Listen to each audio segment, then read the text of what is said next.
In Bhoi district, people have come out to cast their votes and exercise their franchise. First-time voters who are senior citizens are also taking part in this Lok Sabha election. While speaking to DD News, voters have expressed that they want their MP to look after the development of the state, different issues like unemployment, corruption, ILP and various other issues, and should be a responsible person.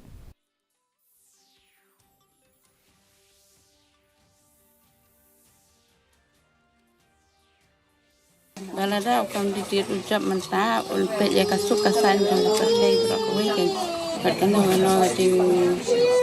siam ting dari mau kisunong biba dan ganting duna keluti sengkin ka ka ne san sangat tahu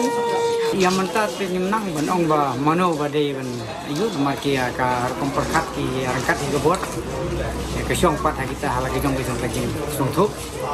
parti ke ba miadon kami kadai kasim ka ben ko janga manya vote jong ka MP bahwa bai kandidat iban sajam impet bhai ka roi kapan ban bun hang kadai state ba ki bun duna badru bakin impet bha lane ban ngau ek ini ki cing e je ki pat